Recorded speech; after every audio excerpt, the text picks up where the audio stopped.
Hello friends, welcome back to the channel. दोस्तों, इस video में रिलायंस नेवल के लिए हम लोग बातचीत करेंगे, लेकिन उससे पहले आप लोगों से रिक्वेस्ट करना चाहूँगा। दोस्तों, पहली रिक्वेस्ट ये रहेगी कि अगर आप चैनल को फर्स्ट टाइम देख रहे हैं, सब्सक्राइब करके बेल आइकन को हिट कर लीजिए ताकि आपको आने वाले समय में किसी भी इम्पोर्टेंट वीडियो की नोटिफिकेशन मिस ना हो।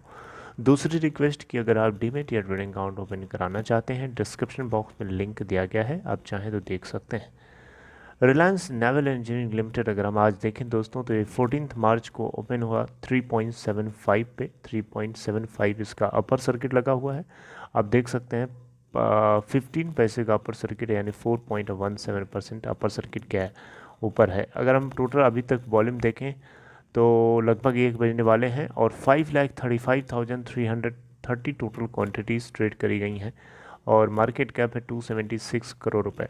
दोस्तों, एक बाकी बातें बाद में करते रहेंगे। एक बड़ी इंपॉर्टेंट और इंटरेस्टिंग खबर है जो आप लोगों के साथ शेयर करने जा रहा हूँ, शायद जिसको सुन करके आपका जो दिल है काफ़ी ज़्यादा खुश हो जाएगा। आप काफ़ी खुश हो जाएंगे इस चीज़ को सुन के, मुझे इतना तो भरोसा है। दोस्तों, यहाँ पे रिलायंस इंफ्रास्ट्रक्चर लिमिटेड, जैसा कि आपको पता है, एडीएच ग्रुप फैमिली की ये बहुत ही बड़ी कंपनी है और यहाँ पे रिलायंस नेवल इंजीनियरिंग लिमिटेड को किसी दूसरे के हाथ में जाने से रोकने के लिए आखिरी कोशिश कर रहा है। किसी भी तरीके से इसका कंट्रोल इसके हाथ में बना रहे, इसका कंट्रोल किसी दूसरे के हाथ में ना चला जाए, क्योंकि रिलायंस नेवल इंजीनियरिंग लिमिटेड एक बहुत बड़ी शिप बिल्डिंग कंपनी है और इसको बचा के रखना बहुत ही बड़ी बात है रिलायंस ग्रुप के लिए। तो अब देखिए यहाँ पे दोस्तों, रिलायंस इंफ्रास्ट्रक्चर लिमिटेड ने एक अपना रिजोल्यूशन प्लान सबमिट कर दिया है Reliance naval and engineering limited को रिकंट्रोल करने के लिए या रीगेन करने के लिए। आप देख सकते हैं यहाँ पे Reliance naval and engineering limited के अंदर ऑलरेडी प्रपोजल्स रखे जा चुके हैं।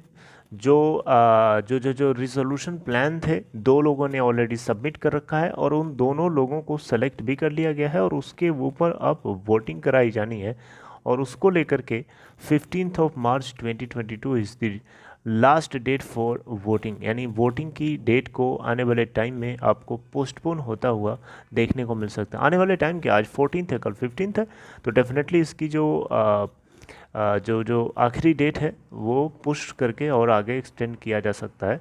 अब देखिए यहाँ पे दोस्तों, तो Reliance naval and engineering limited को पाने के लिए रिलायंस इंफ्रास्ट्रक्चर लिमिटेड जो है आईबीसी के सेक्शन 12 का इस्तेमाल करके इसके कंट्रोल को रीगेन करना चाहता है। दोस्तों, आईबीसी के सेक्शन 12 में बिल्कुल ये साफ साफ मेंशन है कि कोई भी प्रमोटर कंपनी अपनी कंपनी को रिकंट्रोल करना चाहती है तो कर सकती है, लेकिन एक कंडीशन है, जो उसके लेंडर्स हैं 90% ऑफ लेंडर्स अगर एग्री हो जाते हैं प्रमोटर के रिजोल्यूशन प्लान को सुन करके, तो डेफिनेटली ये पॉसिबल है।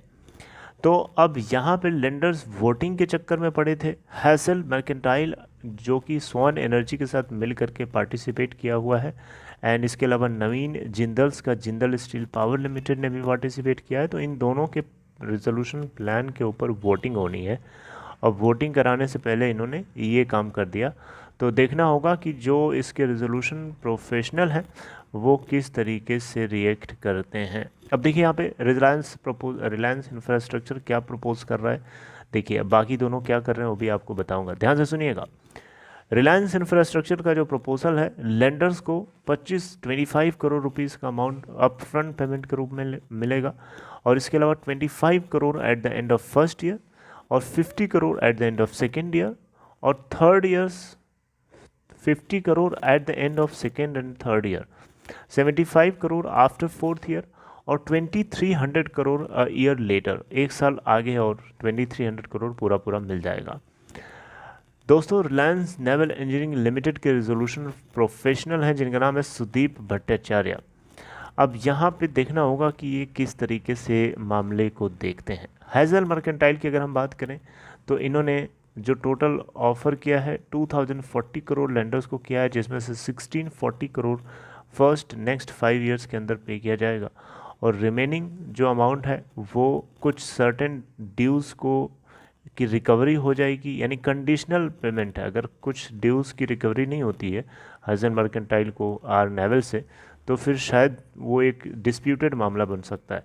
वहीं हम JSPL की भी बात करें तो भी ऐसे ही है। ये टोटल 2210 करोड़ का ऑफर कर रहा है, जिसमें से 850 करोड़ तो आप ये नेक्स्ट 5 ईयर्स में पे करेंगे, और जो रिमेनिंग पेमेंट है वो भी कंडीशनल है, सर्टेन रिकवरीज होंगी तभी ये पेमेंट करेंगे, तो ये भी डिस्प्यूटेड केस हो सकता है।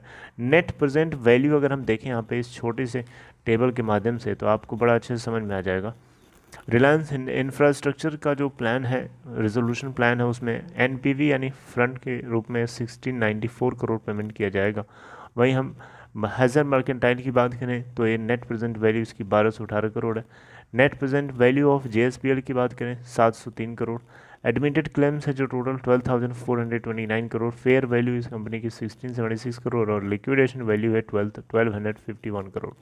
तो आप देख सकते हैं इन सारे के सारे प्लान में जो रिलायंस इंफ्रास्ट्रक्चर लिमिटेड का जो रेजोल्यूशन प्लान है वो सबसे ज़्यादा net present value 1694 crore rupees का ऑफर कर रहा है।